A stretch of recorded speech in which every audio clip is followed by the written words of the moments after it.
C'est peut-être le meilleur mercato du top 14 et pour moi, Lyon terminera dans les 4 premiers l'année prochaine. On va parler des 7 recrues et en fin de vidéo, on verra une composition probable. C'est l'arrivée qui fait le plus parler Vainicolo, l'ailier toulonnais qui fait une fin de saison exceptionnelle. Les Toulonnais sont dégoûtés de son départ et c'est pas pour rien. Je rappelle que le Loup joue sur synthétique, une surface rapide, donc avec ses appuis, ça peut faire très mal. Pense à t'abonner parce que je vais essayer de faire ce format avec toutes les équipes du top 14. Gabin Laure, un des meilleurs joueurs de Pro D2, 30 essais en 2 saisons avec Béziers alors qu'il joue arrière, longé au pied, gaucher, très bonne lecture de jeu. À 23 ans, il a même participé à un rassemblement du 15 de France il y a quelques semaines. Un autre joueur qui aurait pu découvrir les Bleus, une des révélations du top 14, le pilier gauche de 23 ans, Thomas Moukoro arrive de Vannes, gros potentiel, une saison très aboutie avec 9 essais dont un doublé à Lyon et pour moi c'est pas du tout anecdotique. Je vous parlais de cette pelouse synthétique, c'est quelque chose qui favorise son jeu parce que c'est un pilier puissant mais surtout mobile. Yosefo Massi qui joue second centre, profil typique à la fidjienne, gros appui, technique individuelle folle.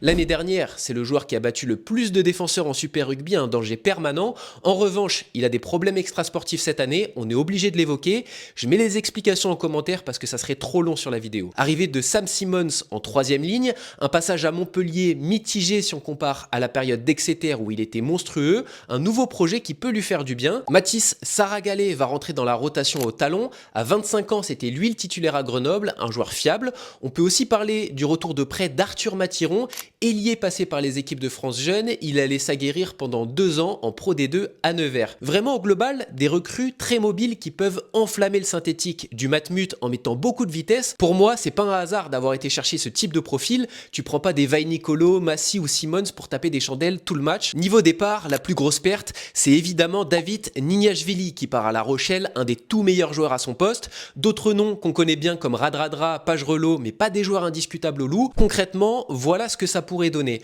Première ligne, c'est vraiment le poste où les remplaçants sont aussi importants que les titulaires parce qu'ils rentrent tôt dans le match. William Guillard en 2e ligne, c'est énorme. Dans mon équipe, il y a 10 joueurs qui ont joué avec le 15 de France ou qui ont à minima participé à des rassemblements. À voir comment sera articulée la ligne de 3/4, c'est surtout pour avoir un ordre d'idée. On pourrait voir l'Italien Ioane titulaire qui a fait une belle saison. Est-ce que ça sera la recrue Massi au centre ou Maracou? Faut pas oublier Tchapchet à l'arrière. En tout cas, beaucoup de qualité et de profondeur, sachant qu'il ne joue pas la Champions Cup.